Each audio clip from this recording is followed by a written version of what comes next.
Good morning to the lovely Aimee. I've got Aimee here today, who is the partner of Lee, wee Scottish trans man. And I had Lee in this very car park in my car last year, and I can't believe it. It feels like ages. I know. And then, but when I saw him, I was like, oh, it feels like I only saw you yesterday. That was 9 months.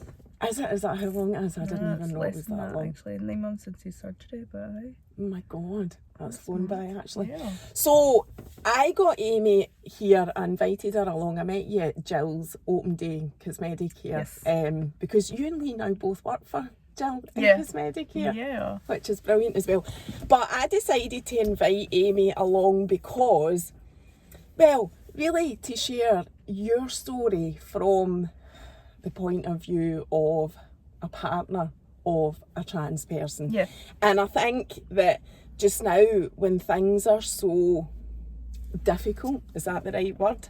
In the media, especially, and I know from my point of view, having connected with loads of trans people and done lots of podcasts with different trans people, I feel personally when I'm reading stuff, we're losing sight of the fact that there's real people and real lives and real families behind all of this. So I just felt that now was the right time to have a conversation with somebody that can share their experience from their point of view of being part of a family. Yeah. Is that the right word? A family with a trans man or a trans partner or whatever. So that's what I was thinking, which I've not even told you. That's all right. So let's find out about you. So you as a person, and then how you obviously met Lee, and you know, then we'll go on to like how life has been being the partner of a trans man since you met him. So tell us about you. I mean, there's not a lot to know about me, to be honest. I'm from Livy, Craigshill originally. I grew up there with my mum and my brothers. At 17, I moved away. Throughout Whitburn initially, then England, back up. But I met Lee when I was, how old was I? 2009 we met. What is the this? first time. So 14 years? 14 years? Oh That my! was when we first met. Aye. He So doesn't remember the first time we met. oh my God! See, man. But But, you've not been together for that long, have No. you? No, so you met him 14 No, so we were years ago. friends. We were friends for about 6-7 years before we got together. We kind of stayed in touch, and obviously he was going through what he was going through, and I was going through what I was going through, and then we just kind of, I don't know, it kind of seemed like we were never both single at the same time. Do you get what I mean? There was always kind of something, but we were never like in a place to be able to explore it for anything more than what it was. So we were friends for, like I say, for years. And then we just kind of. Did you know, sorry, just to ask more about that, did you know where, like, did you have an understanding, like, did he speak to you at that time of, like, where he was mentally, physically, anything like that? Was your relationship as close as that at that time? So we always had a really close relationship, as in, like, we would speak honestly. But I think when it came to, like, so obviously he was presented as female when we met. So we kind of, I don't know, it was never something he recognised in himself to be able to turn around and come to me and say, at that this point, is how I'm feeling. So it was something that we kind of worked through as together, as a couple. and that's the thing, and I never actually said that, but you've just alluded to that anyway. Yeah. You've actually been on the entire journey with Lee. So he presented as female when you met with him. Now I assume, were you gay at that time? Yeah. So I've only ever been with women up until Lee. Like, right. do you get what I mean? That's kind of where I was at. And obviously when we got together, he was presented as female. So I get quite a lot now. So what does that mean for your sexuality? I thought you were a lesbian. And I'm like, my sexuality isn't now, nor has ever been defined by my partner. Like, do you get what I mean? I think your sexuality is such a personal thing. And I think people underestimate how fluid it is as well. Like, do you get what I mean? There's so many variables in how you're feeling and, like, your hormones and everything else. And I think there's too much pressure put onto labels and being able to categorise people to fit into boxes. So that as soon as somebody comes out of that, you're like, what? You're a lesbian but you've got a boyfriend? And I'm like, okay. just because I've always had girlfriends and I've now got a boyfriend. Do you get what I mean? It's not quite, it's not saying what society wants it to say, so they're going to speak against it. How do you, so had you ever been with a male before? No. Like, so you've always been openly... Lee's the first man that I've been with. Yeah. Aye, a lesbian. And was there ever, have you got a coming out story or anything like that? You get any stories about that? Your experience? I say stories sound like as if we're on an episode of Jack and Ori. No. That's not what I mean. I mean experiences to share. No, I get you. Have you ever had challenges with that, or has that always been okay for you? I mean, I'm quite lucky in the sense of like, so my family and everything, they've always been like really supportive, and it was just kind of, obviously when Lee came out, I went to them and said, look, this is the situation, blah blah blah, this is what we're going through, and that this is how it is, and they were all really great. Do you know what I mean? Because obviously at the beginning of his transition, because we had been friends for so long, but then I had like all these stupid nicknames and everything for him. Do you get what I mean? But it was like some of these it wasn't quite, do you get what I mean? It was a bit toeing the line. It wasn't meant like offensively or anything, but I'm like, right, okay. But obviously like early transition and stuff like that, if there was like times where I was talking about him and I'd slip up and like, because there was times where I'd misgendered him or like, do you know what I mean, use the wrong name, or, and my family have always been great. Nope. Do you get, my brother is always on the ball with like correcting me and everything else, and I think that's always kind of set the precedent for like how I deal with it. It's like, right, no, okay, this is how we do it. It is how it is. If somebody messes up, we correct it and we move on. And he said that as well, and I get that. But see, like, so when you met him, he presented as female. That was the relationship you were in. That was the type of relationships that you were always used to being in, and whatever. Did you have an awareness of the transgender world at that point? No. So it was brand new. Speaking candidly, no, absolutely not. I had zero knowledge. Now, I mean, I did in the sense of, I knew, I think maybe one or two people that I'd been online friends with, who'd transitioned. But I was online friends with these people. I wasn't actively in their lives. They weren't like sharing their story through social media or anything. So there wasn't any kind of preset awareness, or there was just, I knew that some people did transition. So when it came to obviously the point of Lee coming out into his transition, I think there was so much leading up to that. It wasn't just he turned around one day and said like, oh, I'm trans. Like, it wasn't the heartwarming coming out. He was in a really bad place. Yes, and we know that, and we know, and Lee has shared his mental health. That was the whole point of us but yeah, doing I think that. it was just the point. We were in such a bad place that this was the people that were around us, they could see that like this, it made sense. Do you get what I mean? And that was our way forward, and that was how we were gonna get him through it. So how long were you with him then before like that came? So what was the journey like of getting to that point? Because for you as a partner, like understanding that, accepting it, like you've said, it's not something that you'd even thought of before, and it wasn't like you're in inverted commas norm, but it is now, and that is how it is. Like I'm getting that, and I do. This is how I relate to it. How somebody presents themselves to me isn't how you love them. No. You love them for who they are, the personality, the soul, the heart, the everything. When you love somebody that much, there's very little, I think, that they can tell you, unless the obvious, like they were cheating on you or something. Do you know what I mean? But there's very little that they can tell you, especially about feelings, actually, that you wouldn't be willing to listen to or accept because you love somebody. Yeah. Like, that's how I see it. Is that right? Yeah, I personally, so obviously everybody's different, right? That goes without saying. I personally couldn't have, so when Lee came out to me and said I'm trans, I couldn't have turned around and went, no, sorry, I like women. I can't, like it's not about whether he was a man or a woman or anything. He's the person that I fell in love with. Do you know what I mean? So that's, I've course you're going to stick by them.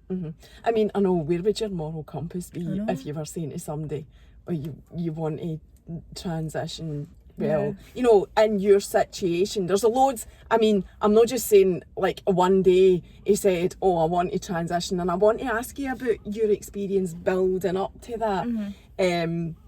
But you're not going to, you know, it's like being with somebody that even something happens to them and they end up, say, you know, disabled or with like, permanent damage or disfigurement or something. You just would not leave somebody for that reason, and I just see it as that kind of same thing. See, I kind of see it as the opposite, whereas before, I'm not saying that he was damaged before, or No, whatever, do you know what I mean? No, he is was that how that came across? No, that was no, what I absolutely meant. not.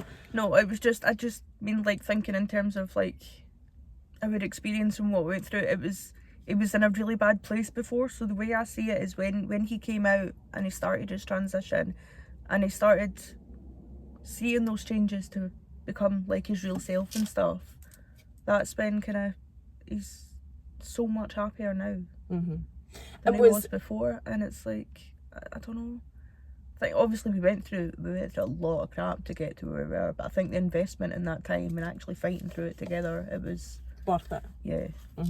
So going back to the mental health journey then, what about you? So your mental health, how has that been?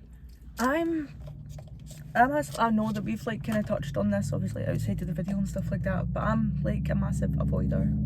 So I suppress things, and I think I went through a big point where I was just kind of suppressing like how I felt, because I thought, no, this isn't your, you don't get to have an opinion on this. Do you get what I mean? I thought of it as his transition, and you don't get to feel how you feel about it.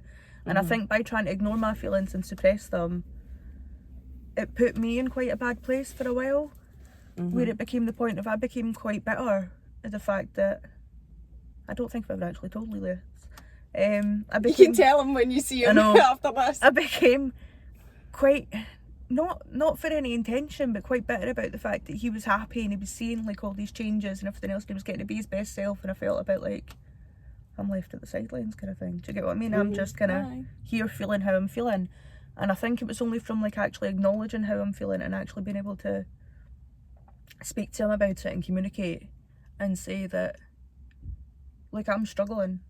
Do you know what I mean? For one reason or another, it might be because of this that's going on in our lives, maybe because of that at work or whatever, but I'm struggling. And I think it was only... Sorry, on you go, finish what you're saying. I think it was only ever when I realised that our mental health, we can coexist. Do you get what I mean? It doesn't need to, I don't always need to be prioritising him instead of thinking, no, I can't speak on that because he's going through enough. Do you get what it is? It's not sustainable, I think, to keep going through that. But yeah, I was really bad for that. I just... And did that affect your mental health? Were you... So the whole blocking it, were you actually blocking out what was going through with him? I just wasn't talking about it. Just ignoring it? Which means it was still rattling about my head, but then I'm doing other stuff to try and suppress it. So like, you're sat there watching like trash TV, try and kill your brain and everything else, and it's just... I don't know, it's strange.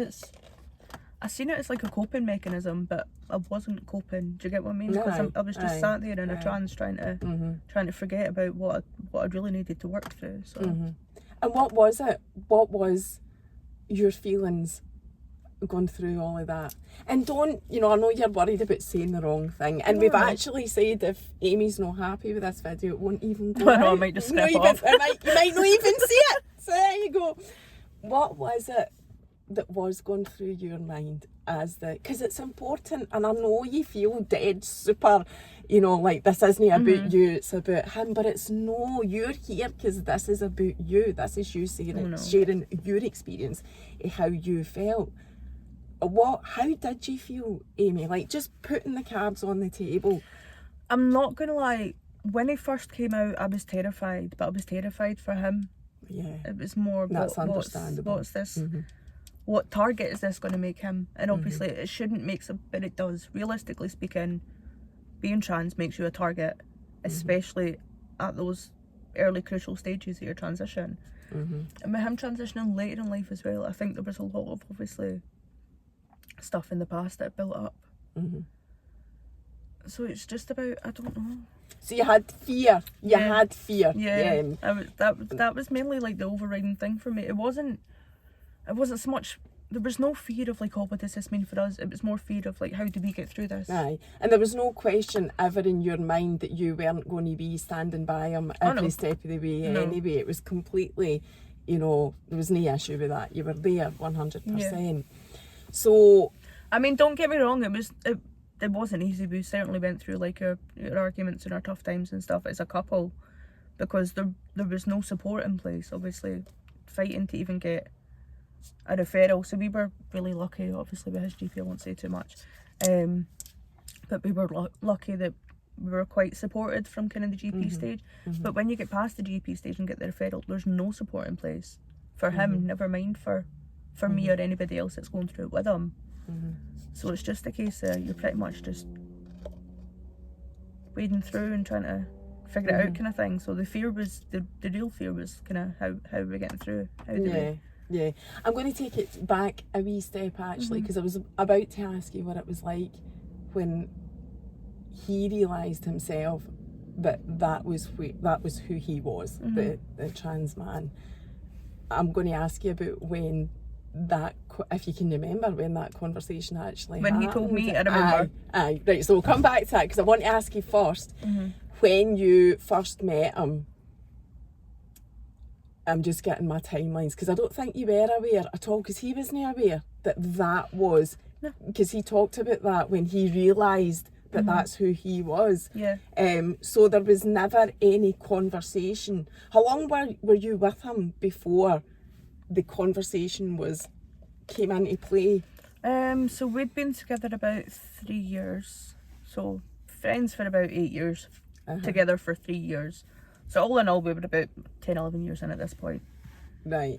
So 3 years together as partners before you had that. And that is a long time. That's a long time to be... And you're engaged. I just seen you doing that there with your ring. I didn't even know that. I didn't even know you were engaged. No, so there you go. Did you get engaged recently? We actually got engaged. It was Christmas. It was just before Lee's transition. Not Christmas there, Christmas before then? No, this was a good... ages ago? Yeah. All right, really? Yeah, that's what I'm saying, before he's started his transition and stuff like that. Aye, so we got engaged Christmas Day. How many years is that then? Oh God, no, you're Aye, because I'm thinking his transition is his top surgery, and it's it's been long before that with the hormones and everything like that. So it's a good few years. December 2018, I'm gonna say. Right. Okay. So 4 and a bit years. Right. So when did? Tell us about the build up to it first. Aye. So I know that you weren't, there was no mention of the whole transitioning when you first went into the relationship. So what about the build up to it, and then when he told you? Before he told you, was there a build up to it where you thought, I know what's going to be coming, in the weeks or months beforehand? So there was a build up in the sense, I don't know, it was just like, things just kind of started like clicking into place. So obviously I could see that he was in a really bad place and stuff like that, and I'm desperately trying to figure out like why, what can I do to help him and everything else, and it's trying to look at the wee things that are, I hate this word, but the wee things that are like triggering him and stuff like that. What's making his mental health really bad at this point? And it was trying to look for, like I say, the triggers and stuff like that, and what's making him tick, and what's bringing him down to that. And it was just daft things. So ironically, before Lee started his transition, he used to get misgendered quite a lot. Get called son and lad and everything else. And when he was presenting as female, he hated it. Got so angry. So looking at that, and I'm like... So when he was a female and getting misgendered, it was annoying him because he was a woman at that point.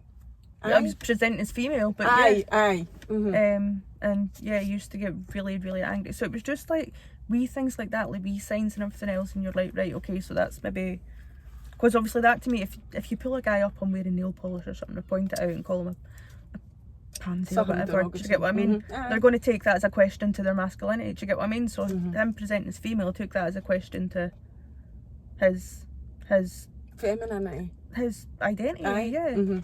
So it was, I think it was just, like I say, wee things like that started kind of clicking into place, and then realising as well, so like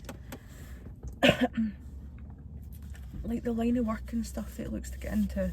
So obviously Lee's been, God, he's done just about everything by this point, but chefing and everything else and things like that. And it was the way he would talk about. There if you want, by that's the way. alright. No, you're all right. Right. It was the way he was talking about like his experiences and stuff like that. And I can't even remember what it was. It was something he'd said to me one day about one of the restaurants that he'd worked in when he was chefing. And he'd said something about how it is for women in the kitchen. And it was when he'd says it, and I'm like, that doesn't sit right for you, does it? Do you get what I mean? And I didn't say anything to him, obviously, but when he did turn around and tell me, like, this is wrong, this isn't who I'm meant to be, and blah blah blah, I just turned around and I'd say to him, I know, like that's not the problem here. The problem is what are we going to do about it? Like, how do we move forward now? So did you know? Yeah. Aye. So what about when he told you then, the actual? I didn't know, in the sense of, like I said to you, I don't have like prior existing knowledge of anyone who is transgender and going through their transition and stuff like. So I didn't know in that sense. I just knew. I just knew that he wasn't a woman. He wasn't happy living as a woman. He wasn't living as his true self, and that's.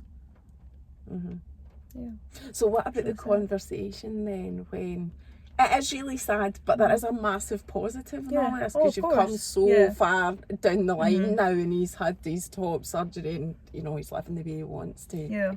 You know, pretty much on that right path.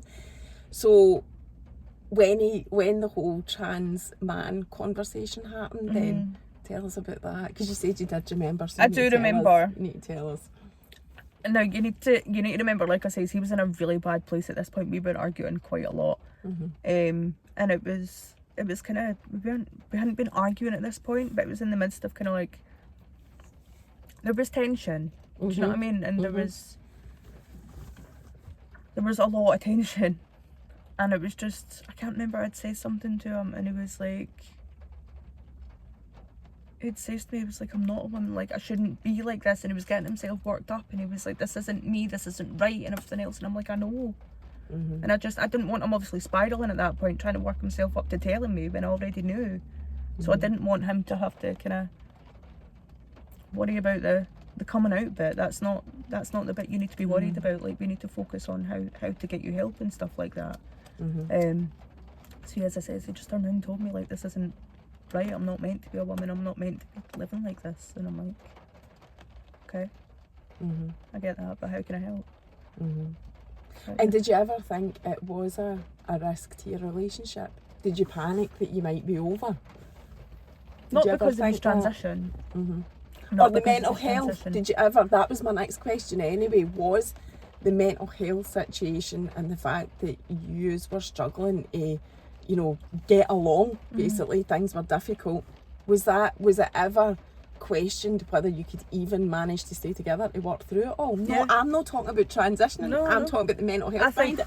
Because I think that's a big thing, that, especially with everything that's going on in the media, I personally feel like mental health isn't getting considered. Absolutely not. At all. It's not being, you know, we could say that about loads of things, man. COVID for one, but it's, nobody's looking into that, like what's really going on here in people's lives and whatever. So what I'm asking you is, no, I'm not asking you, did you nearly split up because he was going to be transitioning? What I'm asking is, I'm well aware that the mental health situation is extremely challenging and difficult. Did that ever make you think, nah, I'm not doing this? I think there was times, where both of us felt like that. We sat down several times and said, look, we can't keep doing this. This isn't sustainable. We can't. There's too much going on here. Like, we're clashing. And like I said, my mental health was also in a really bad place. Not because of Lee, but obviously it takes a toll, and then obviously I had other stuff going on as well, and he had other stuff going on, so everything just kind of, it piles on and it snowballs. And we sat down a few times and said, right, this isn't sustainable. So the whole mental health around it nearly split you up. But then I think it was acknowledging the fact it's not that we don't work as a couple, it's not that we're not happy, it's not that we don't love each other, it's just we're having these problems, and how do we actually work through them. I mean, don't get me wrong, we're far from perfect, but we communicate a lot better and work through things a lot better than we did. But I think if we hadn't kind of worked at that, then no, we wouldn't have made it through, not because of his transition, but because of the toll it takes. The mental health and everything. And it's I'm kind of jumping up to present day now. How are you coping with the media and everything that's going on around? I've not heard anything for a couple of weeks, but it's still very much prevalent in society and I'm just going to say media. it'll come up again next time they've got a point to score. There could be something come this week, but it's worth saying that what has caused this is, I was going to say predominantly, it's not even predominantly, it is coming from transgender women who have been abusing the status. Is that the right thing to say? I'm even watching what I'm saying here because I don't want to offend you. No. But and have been predators, basically, right? That's it. But it's like any walk of life, we're sitting among predators. You don't need to present in a specific way to be a predator. Do you know what I'm saying? I read a story last night about there was a young girl who was sexually assaulted in a park. She ran into local toilets and stuff like that, straight into the women's toilets. The man followed her in, assaulted her again. It's not about what you present that's as. what I'm saying. That's what I'm saying. No, I know. But because there's this huge debate, because it's been highlighted by the media and the whole prison things and whatever. I mean, that is something that needs to be addressed. I get that. They need to fix that. But it does not mean that every trans woman is a predator. No. Like, it's like, it's just mental that it's created this. It's just another way to demonise women. That's all it is. You question their identity, you question their femininity. Again, do you know what I mean? There are absolutely going to be now men who are not trans women turning around and saying, "Oh, I'm trans," blah blah blah. Purely that's what I'm trying to say. Try and abusing. But you're going to get that in any walk of life. Yes, exactly. But that is what the media seems to be focusing on. Is that the right word, man? I don't know. That's the stuff that's in the media, right? Agenda, So how are you coping with that? Because I feel heart sorry for you. That's how I feel about the trans community that are not. I was going to say, I'm not going to lie. It's hard for me seeing, obviously, like Lee's reaction and stuff like that to things that are coming up, and not even just Lee, because I interact with a lot of trans people now. Through his like TikTok and obviously my work and stuff like that. So it's I don't understand how. I just don't get how people don't get it, right? And I know that makes no sense whatsoever, but it does to me. So I think if anybody who's spouting these views and everything else that trans people are wrong and blah blah blah and everything else and they've got no place in society, right, okay, spend 1 week, 1 day shadowing them in their shoes, a day in the life of, do you know what I mean, and look at what they go through just in a day, just to live as a normal person for 1 day. And I don't know. I know, and it does. That's exactly why you're here, because I feel like there is a lack of understanding that you're talking about real people, real lives, and real mental health here. And the other thing that I always think is that I would rather be doing a podcast here in my car with somebody than attending their funeral. And that's what it comes down to, because it comes down to people being so absolutely distraught. You know, that's not even the right word. There isn't the words to describe how bad it must feel. And I don't know. I'm just explaining it for what I've listened to. I don't know. It's not happened to me, but I know the experiences that have been shared. That's how I feel as well. So like when people ask me about like trans issues and stuff like that, that's how I feel speaking on trans issues. I don't know this, but speaking as somebody... But you're a trans partner, and you do know that, and that is why I'd asked you to share it. But no, I get it. I do. I feel like I do get it, that, you know, it's... I'd rather have somebody living whatever way they want because they're living, they're getting to live their life, than no. And that's what it comes down to. Everybody should be allowed to live their life, as long as, like, do you get what I mean? If you're not if you're not hurting anybody, then why are you coming under attack? Right, no, like, I don't know. So in terms of like support for you then, so Lee told you. Did we say how he told you? He just said... Wait, no, pretty much just... It literally just came out. He didn't outright come out and say to me, I'm trans or anything else. He just turned around and says, this isn't right. I shouldn't be living as a woman. And I'm like, I know. And we didn't kind of go too deep into it because he was really struggling even to tell me. And I didn't want him to, like I say, spiral any further, because I was really worried about him at that point. And I was worried about, okay, if I make him say this, what's that going to do to him? Because he wasn't... Obviously, he hadn't accepted it in himself, but he'd acknowledged it in himself. And it was something he was kind of really fighting hard with, because he was obviously having all these feelings in himself that society tells you that you should feel, that no, this isn't right and it's wrong, and people don't do this. And, well, yeah, they do. And that's okay. Like, it's all right to feel like that. And I think it's just trying to not only acknowledge, but to validate those feelings and say, like, no, like, your feelings matter, and if you feel like that, then you work with it. So then what was your thoughts about what you do next then? And this is all your point of view, because he shared his story. I'm asking you, like, so what was the next thing that you thought, like, what do I need to do here? I'm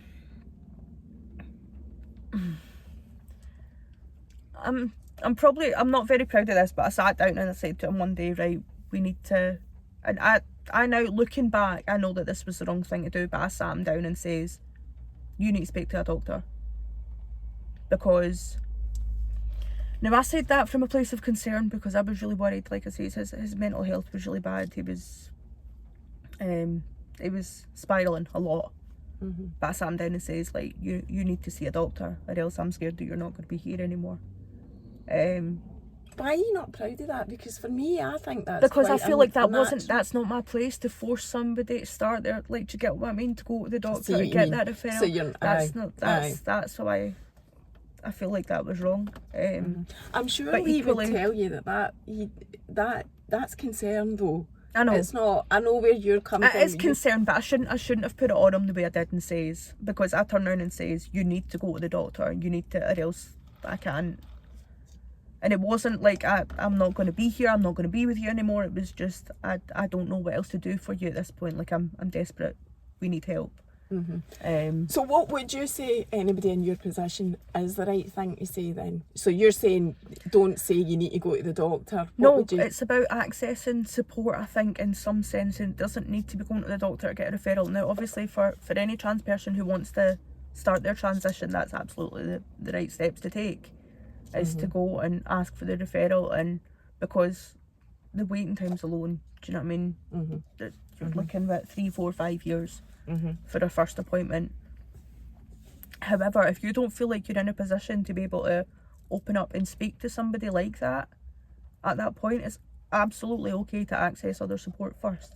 And I think if I could do anything differently, it would be educating myself more on, okay, not so much what support's out there, because there's not a whole lot of support out there, but what I can do in terms of providing a safe space and like a safe outlet for him to be able to express these feelings and work through them in a healthy way until he feels actually ready to. That's what I wish I'd done. But like I say, everything was just kind of so lost and confused, and everything else, and everything was so new for the both of us that hindsight's a wonderful thing, but you And, can't. aye, I know, but it's a journey as well for the two of you. And then when you come, when you get to the stage that you're at now, you can do this, you can share it. Like, this is what happened to us. So, did you go to the doctor at that point? Did you? Yeah. Yeah, we went together. Aye, that's what I was going to ask you. So, in terms of support for you, was there anything for you? Nothing at all? No, and I think this is, obviously Lee's transition is not about me. It's not about us as partners, but we have an experience of it also. Mm-hmm. But I think when you go along as a trans partner, it's seen as, oh, you're so supportive. You're just automatically deemed as being there for support. Mm-hmm. And it's a lot of pressure sometimes. Mm-hmm. Were you needing support? No, I could have bloody done with it for one reason or another. Do you know what I mean? I think we could all do with a bit of support when we're going through something so life-changing and everything else. And especially when you're trying to be that support for somebody else. Because like I say, it's automatically assumed. Now, I was there because I wanted to support him, and I was there because I was trying to support him. But I was also there because I wanted to educate myself and find out what more I can do to support him. Mm-hmm. And you don't get any of that. Mm-hmm. There's no acknowledgement of the fact that you might need to supporting somebody who's so incredibly vulnerable. Mm-hmm. And where did you find the bravery and courage to do it? Fake it till you make it. I don't believe that. I don't know. You just did. I love him, so you just do, yeah. Mm-hmm. I don't know, like I say, we've been through. And has there been any support for you? I mean, I've got a good support network in terms of like my peers and the people around me, my family and friends and stuff like that. But professional support, no. Right. There's nothing. So you have. There's a couple of groups on Facebook called like. So what was it? There was one called My Partner's Trans. So there is groups. So there's groups and stuff like that. However, I find a lot of these places can also be quite toxic because there's a lot of people blaming the relationship problems on their partner being trans, and I don't like that it's created as that kind of space. If your relationship's having problems, you need to look at it. You can't just sit here and blame it on the fact that your partner's trans. Do you know what I mean? Like, okay, so there's times where Lee's moodier than normal because he's maybe due shot, or do you know what I mean? Or he's had like a particularly bad brain day or whatever. But if we're not communicating and working through that, that's not because he's trans, that's because we're not communicating properly. Mm-hmm. So I think there's a lot of, like I say, there's a lot of toxic culture, I think, even in the supportive places that want to, there's nobody going to get it right all the time, but I think it's how you acknowledge it and keep trying. Mm-hmm. And that's what makes a difference. Yeah, and I think like your lived experience is what creates your knowledge. And see, because this is actually quite, it's not a new issue, but it's new as in openly talking about it. New. I think there's like your experience is probably up there with as good as it gets. There's not much that anybody can tell you, is what I'm trying to say, because you have lived through it, and it is, like I say, a new openly talked about thing. Yeah. So I suppose telling the families the next thing is, I know somebody's car, I know. I've got so much to ask you, like that I'm just interested in you sharing. The day that you told your family, because I suppose that would be the next step. Because you need to tell your family before you actually presented as male, so that they would know. No? Is that how it works? How does it then work from that? I don't actually, so I don't remember the specifics about this bit, but I'm fairly sure. So I know that when he came out publicly, I didn't know he was doing it. Now, I don't feel any kind of way about that. I did for a while at the time, purely because, right, now this sounds really petty, but right up until Lee actually came out, he'd always told me, if I ever came out, my name would be this. If I ever came out, my name would be this. So I woke up one day and he'd came out on Facebook and everything else, but his name was Lee. Right? Now, obviously that makes sense, but that wasn't what he told me. So my point to him was, I'm laughing, that there's like a whole 3 hours where I did not know your name. I'm like, everybody else knew your name. I'm in bed sleeping. I woke up, I didn't know your name. Do you get what I mean? And it was just, it had been... Do you still and it cast says that it up himself. to It just made sense to him at the time, and I completely get like why he decided on why he went with Lee.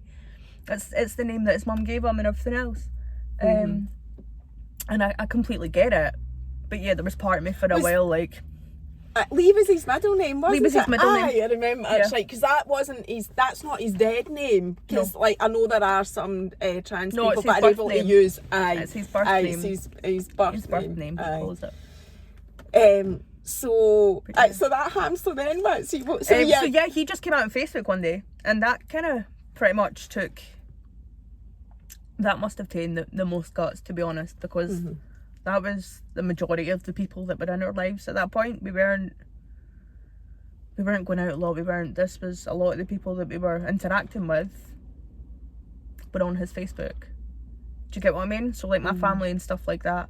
They seen it. So that's how they knew. Yeah. I get it. But then, and wait, wasn't equally, obviously, also, I'm sure I did. I think I messaged them. Now, me and my family, we're not really like, we're very slightly dysfunctional relationship in terms of like I've we got don't one of them as well, so don't worry about that. We're no like in about each other's lives and everything else. We kind of interact as and when. Do you get what I mean? So it was just. I wasn't really seeing them in a heavy capacity afterwards to speak about it. But then, as I say, when I was seeing them, they were great.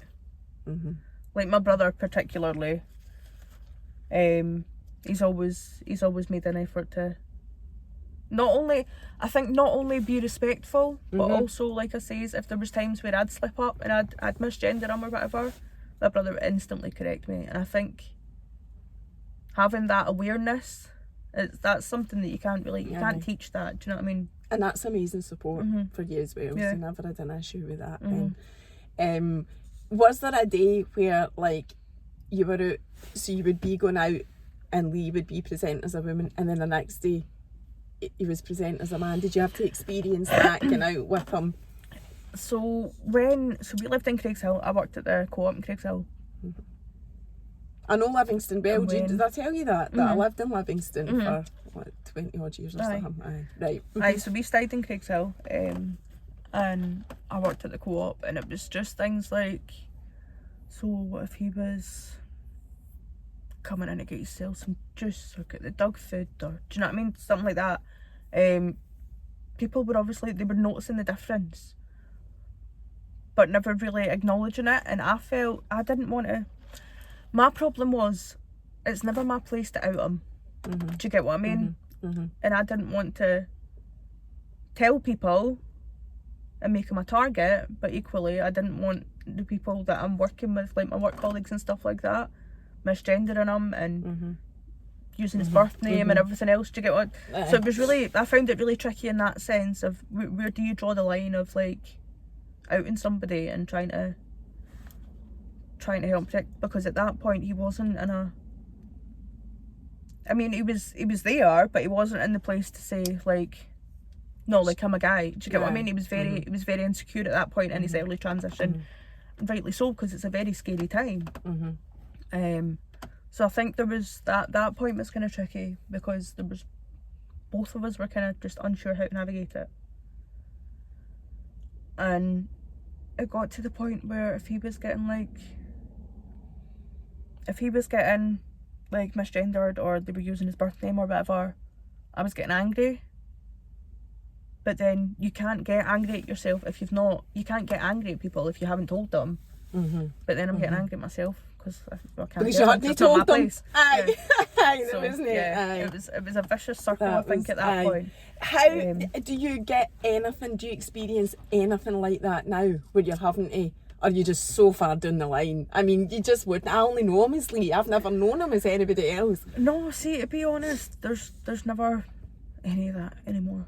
Like, more people, right, and I will say this, and I fully believe it, right, more people are shocked by the fact that Lee is 38 than the fact that he's trans. No, that's is like, I know I was shocked at that as well. It doesn't look, you said. Absolutely. You want to see it? The Office found out last week, the week before, that it was 38 and the whole place was just in uproar. He's no 38. I thought it was 21. No, he's 38. How old are you? I'm 30 now. 30? I was 30 on Tuesday. Oh, were you? Oh, Yeah. happy birthday, Thank hen. you. I didn't know that. Happy birthday. Right. So I was going to say about Cosmedicare as well, because you and Lee are now both working for Cosmedicare for Yes. our lovely Jill, who has been in my car as well. Yes. And I think, because it is well known, well, I know that Cosmedicare do a lot of support and work with trans people, Yes. and that was where Lee had his top surgery done and all that anyway. I can't think of anybody better than you and Lee to be in a job like that. Yeah. I mean, how perfect is that? Do you mind telling us what it is you're doing? Because that must have brought you a lot of relief as well. I mean, that's part of your journey, being able to do a job that allows you to draw on your Yes, experience. massively, That's incredible. It's massively. amazing. Like, gives me goosebumps. So I think there's been a couple of places in the past where me and Lee have worked together before. Right, we've never kind of had a problem working with each other or anything else, but we have kind of had problems with not necessarily like him being trans, but like how the issues are dealt with. Do you get what I mean? So if it's been, there was like one of our previous managers and stuff like that made like off the cuff comments, and it was a case of trying to educate them while trying not to jeopardise both their jobs. Aye. Do you get That what I must mean? be And I brutal. think having a That will- pussyfoot aye. about and everything else, it's Aye. not. It's not for me. I've got my opinions and I stand by them, kind of thing. But legally, there should be zero risk to your job. But I know we all know Absolutely, that the but- law doesn't make it like that in I was going to say workplaces. legality doesn't extend to that place that we're working in, but but no, I think being able to work together in a place that is a safe space for not only for him but for me. I'm not gonna. Do you know what I mean? I don't know how to put it. You don't need to worry about anything like that. It's just one less worry in your whole flaming bag of And worries. it's not even about that. It's about like, even if I know that if anything did happen, it wouldn't be tolerated. Yeah. Do you get what I Yeah. mean? So even if anything did, Jill's not going to put up with that. Aye. Do you know what I mean? Any sort of prejudice. Yeah. Aye. Because Yeah, of that's what I who mean. you are. Yeah. Aye. No. So we've never No, had of that course. kind of. We've never had that kind Excuse of me. security before, where we feel like we've actually got the support of the business behind us, because everyone there is lovely. Do you know what I mean? It's everybody's kind of we're one team. Okay, we're split into two parts, but we're one team. Yeah, and it's very much a safe space and Absolutely. place for you. Yeah. But tell us what you do though, because what you do. So is I'm a incredible. patient care coordinator. So basically now things are changing and stuff like that coming up, the way we do screening and things. However, up to now, I'm dealing with the trans patients that come through for their top surgery. So they put in inquiries, they come across to me, and basically I'm there to help set up their consultation, their screening, their assessment, stuff like that, make sure they've got the reports in, their surgery referral in place and stuff, and then being with them basically throughout their journey. And you answer questions for them. And there is no better place to be than a lived experience, than being in a job that allows you to answer questions from a place of knowing. And I know that Jill's So I also in think- a place of knowing, because obviously Chloe, which we talked about in the podcast, you know, that nothing beats that. Like, no education, no degrees, nothing beats that. You cannot beat lived experience. Aye. Yep, you just can't. But yeah, I think knowing how, now obviously, like when they come in for their surgery and things like that, they're nervous and everything else and blah blah blah, and I can empathise with that and stuff. I know they're going to get knocked out for their surgery.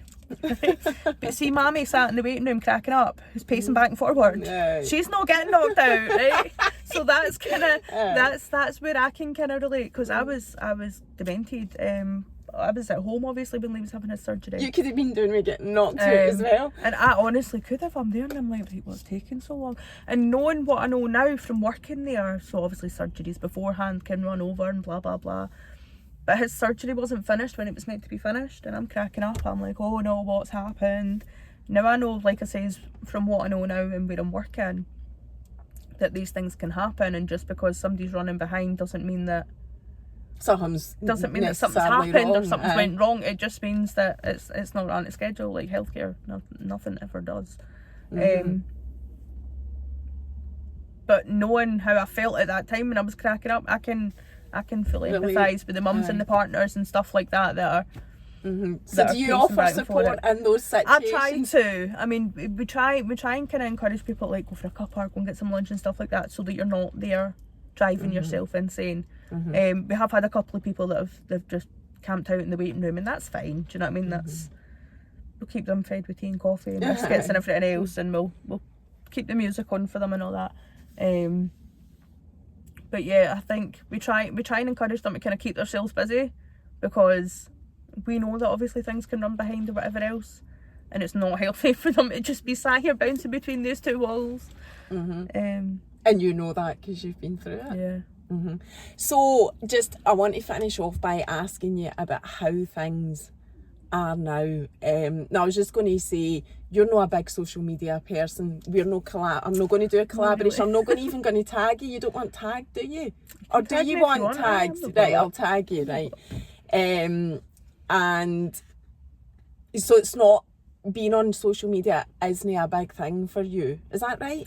It's not massive, to be fair. I mean, I've posted like a couple of TikToks and stuff like that, but I don't like the attention, to be quite honest. But Lee is obviously big on social media because he wants to share his experience and obviously offer support to the trans community or anybody that doesn't feel, Lee's just such a loving, kind person. Anybody that needs mental health support, he's the kind of guy that would give you his left leg. I think even just seeing like how many people he supports and everything like that as well, that kind of instills if I decide to start posting on like social media and stuff like that and trying to build a following and stuff for myself, I'm worried that I'll lose focus of being able to, because don't get me wrong, it's far from easy. It gets backlash and stuff like that, be it nasty comments for like trolls and bigots and everything else that comment on his videos, or if people within the community arguing between themselves and everything else, and it takes its toll. And I don't, if we're both going through that, then what chance have we got to support each other? So is that why you kind of keep away from it? You just don't want to be in that, and that's fine. It's not that I think it's like a bad environment or anything else, because I think Lee's his social media does amazing things. He helps so many people. So we sat there and counted last night. We've now sent out 50 binders. Like 50 people have been helping binders and stuff like that. Just doing the binder project. We need to touch on that. The binder project, because you and Lee, well, that's what I was just going to ask you. I knew it was Lee's charity, but is it both your charity? I mean, don't get me wrong, he does all the heavy lifting, all the legwork and stuff like that. But we both kind of encourage it and promote it, and try and do what we can to get binders in and help people that need them. And so tell us a wee bit about that, what you're doing. So we take in new and refurbed binders. Some of them are like maybe in minor need of repair, stuff like that, maybe need to be stitching, or they've got to be stain on it or something. We refurb them, like I say, it's more so Lee than anything else. Gets them refurbed and gets them sent back out to people who can't or won't access binders for whatever reason. So it might be people that are in like unsafe homes, maybe they can't afford them, maybe they've outgrown their old one and they're now having to use tape or something because it's too small. But there's people that aren't binding safely, and See, I know nothing about that. That's probably a whole other minefield.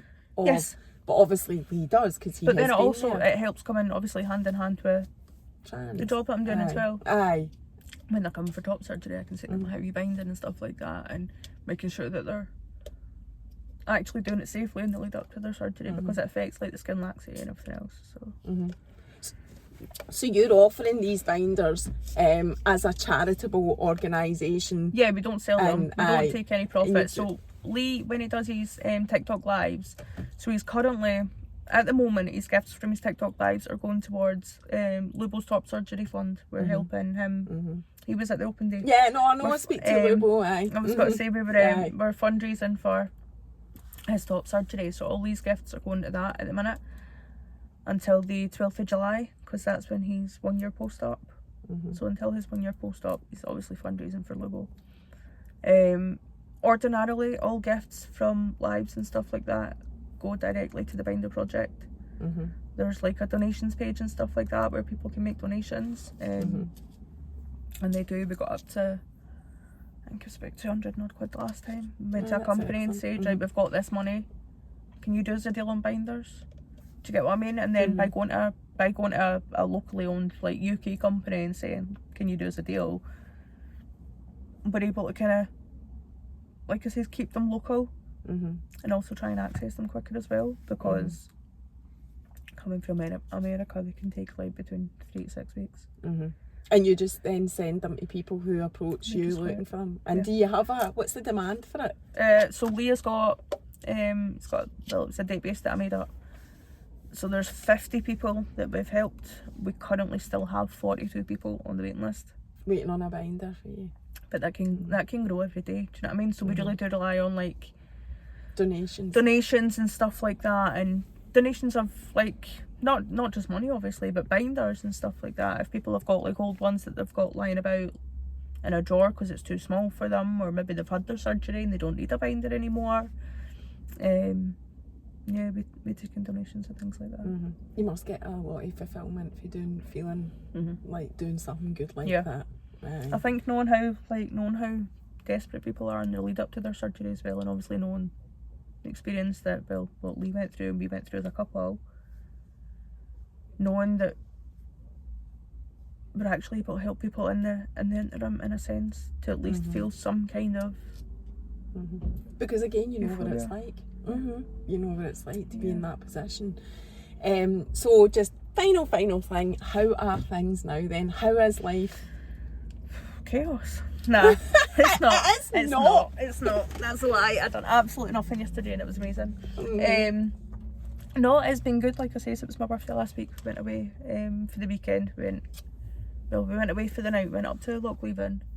We'd been up at Loch Lomond. We were met up with Lubo and Stacey. Those two loonies done a dunk in the water. So we're away to do that again soon. Good. They're going back to do that. Except I'm taking wine next time. But no, things have been really good. Obviously, like I say, there's at work we've got a new facility open in Glasgow and stuff like that. So we're hoping that they'll be able to start procedures soon, and yeah, we're just kind of muddling through. So Lee's kind of doing a bit of a hybrid of about, I think, 3 different jobs for Jill at the minute. Yeah, we're just and you're doing a lot better than it has been. Yes, absolutely. I think even having, see me talking and saying like I make things, I got all things are really good, and then I make it sound dead boring. Boring for me is really good because I don't like the drama, I don't like the ups and downs and everything else. I just like to plod on and have a nice happy normal life. And I think now that we're actually at that point where it's like, I think to myself, oh, it gets a bit monotonous and everything else, and I know that Lee loves the routine, but he hates being bored. So trying to keep that balance, that's my biggest worry, and I can deal with that. That's fine. And that's nothing compared to the worries that you've had. So I'm so glad. I'm so pleased for both of you. It's brilliant that you're doing your charity. You're both in jobs that are just perfect for who you are, and everything's looking amazing. I know you're still on your journey, and I know there's lots of things, especially outside factors. He's getting married next. When have you got this is a new one. It is a new ring. Your ring, show your ring up. I mean, like I say, we don't even know if this will go. Fingers. There you go. Can't even see it. I know. I think the lights know, but it's lovely. So when are you getting married? So we're not sure. We've not set a date or anything yet. But that's what you're doing. You're planning your ring. Is beautiful. We want to start looking at the next steps and stuff like that. So that's where you're getting to. Yeah, that's amazing. I'm so obviously he's got his GRC and stuff to do first. So what's that? His gender recognition certificate. Oh right, so that he can marry Ms. Lee. And Aye. So yeah, there's that to go first, but that should hopefully, I was going to say, hopefully shouldn't be too much trouble. Yeah. He's got obviously his stuff in place. He's just got to get. It's a letter for Chalmers. That's going to take the longest. Get that, and then you can get your wedding planned. Well, that's good news. Thank you. I hope this does go out. Thank you for being brave, because you were really nervous about it, and you've been Just brilliant. You've been brave, and you've shared your story, and Just I am ignored the camera, it's extremely grateful that you did ignore the camera. Thank you for having me. Oh, you're so It's lovely welcome. to It's meet been you. a pleasure. We'll see you next time. Bye. Bye.